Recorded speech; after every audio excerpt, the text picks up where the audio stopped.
Praise the lord. దేవుని ఘనమైన నామమునకు మహిమ కలుగునుగాక. వేకువజామున బెరయ సందేశం. ముందుగా ఒక కీర్తన ద్వారా దేవుని ఆరాధన చేద్దాం. వేటగాని ఊరిలో నుండి మము విడిపించుము, నాశనకరమైన తెగులు రాకుండా మము కాపాడుము. వేటగాని ఊరిలో నుండి మము విడిపించుము, నాశనకరమైన తెగులు రాకుండా మము కాపాడుము.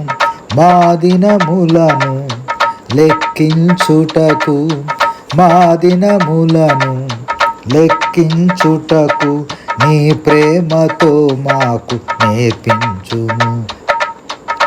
హల్లెలూయా హల్లెలూయా హల్లెలూయా హల్లెలూయా హల్లెలూయా హల్లెలూయా హల్లెలూయా హల్లెలూయా.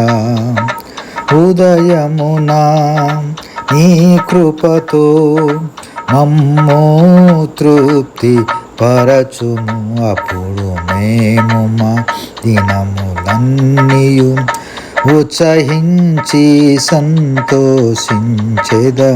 అప్పుడు మేము మా దినములన్నీయు ఉత్సహించి సంతోషించెదము.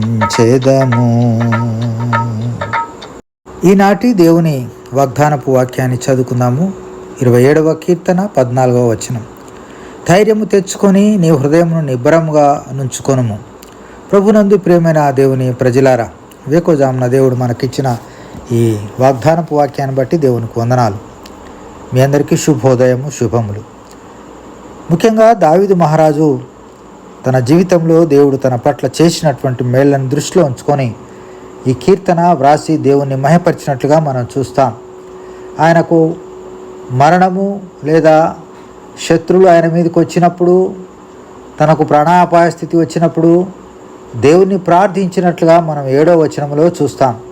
యెహోవా, నేను కంఠధ్వని ఎత్తి నిన్ను ప్రార్థించినప్పుడు నా మనవి ఆలకించుమయ్యా, కరుణతో నాకు ఉత్తరం ఇవ్వయ్యా అని ప్రార్థించినట్లుగా మనం చూస్తాం. అదే ఆయన ఏమంటాడంటే, నేను యెహోవా దగ్గర ఒక వరం అడిగి తిని దానిని నేను వెతుకుచున్నాను. యెహోవా ప్రసన్నత చూచుటకు, ఆయన ఆలయంలో ధ్యానించుటకు నా జీవిత కాలమంతయు నేను యెహోవా మందిరంలో నివసింపగోరుచున్నానని దావీదు మహారాజు తెలియజేస్తూ ఉన్నాడు. ఆయన కోరికలలో ఆపత్కాలమున ఆయన తన పర్ణశాలలో నన్ను దాచును, తన గుడారం మాటున నన్ను దాచును, ఆశ్రయదుర్గం మీద ఆయన నన్ను ఎక్కించును అని ఆయన అనుభవపూర్వకంగా దేవుని దగ్గర ప్రార్థించినప్పుడు ఆయన మందిరాన్ని కోరుకున్నాడు. మందిరంలో ఆయన ఆరాధించాలని కోరుకున్నాడు. మందిరపు మాటున ఆయన ఉండాలని కోరుకుంటున్నాడు.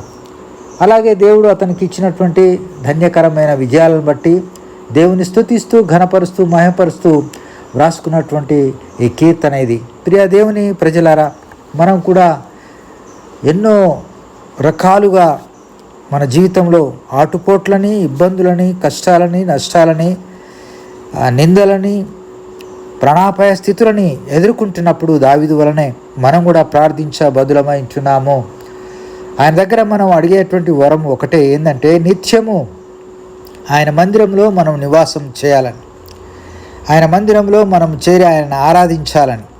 అలాంటి కోరిక మనకు కలిగి దేవునికి ప్రార్థించినట్లయితే, మన గొంతెత్తి, మన కంఠమెత్తి ప్రార్థించినట్లయితే మన ప్రార్థన దేవుడు వింటాడు, ప్రార్థనకు జవాబు దయచేస్తాడు. ఆయన మందిరంలో మనకు చోటునిస్తాడు, ఆయన మందిరంలో ఆరాధింపజేసుకుంటాడు. ఆయన మందిరమే మనకు ఆశ్రయము, మనకు ఆశ్రయ దుర్గము, మన దాగుచోటు అదే. కనుక ప్రియ దేవుని ప్రజలారా, ఈ వేకువజామున దేవుడు మనకు నేర్పుతున్నటువంటి పాఠం ఏమిటంటే, మనకి ఎన్ని పరిస్థితులున్నా అన్ని పరిస్థితుల గుండా మనం విజయం సాధించాలంటే మనం కూడా దేవుని సన్నిధిలో ఎలుగెత్తి ప్రార్థించేది నేర్చుకోవాలి. దేవుడు మన ప్రార్థన వినేలాగున మా హృదయాన్ని సమర్పిస్తూ ప్రార్థించాలి. అలాంటప్పుడు దేవుడు మనకు తోడుగా ఉంటాడు.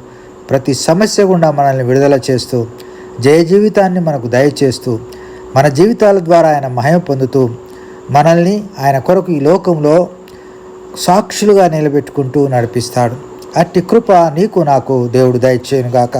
రండి ప్రార్థించుకుందాము. ప్రేమ కలిగిన మా ప్రియ పరలోకపు తండ్రి, నీకు వేలాది వందనాలు, స్తోత్రాలు, కృతజ్ఞతాస్తుతులు చెల్లిస్తుంటున్నాం నాయన. మా జీవితంలో మరి ఒక వేకువజాము ఇచ్చినావు. ఈ దినమంతట్లో నీ కృప మాకు చూపించి నడిపించండి. వచ్చే ప్రతి కీడు అపాయం నుంచి తప్పించండి. నీ సిలువ చాటును మమ్మల్ని మరుగుపరచండి. నీ మందిరంలో ప్రభువా మమ్మల్ని దాచండి. నిన్ను ఆరాధింపజేసుకోమని వందనములు, స్తోత్రములు, కృతజ్ఞతాస్తుతులు చెల్లిస్తూ యేసయ్య అతి శ్రేష్టమైన నామమున స్తుతించి ప్రార్థించి అడిగి వేడుకొనుచున్నాం తండ్రి. ఆమెన్. Praise the lord.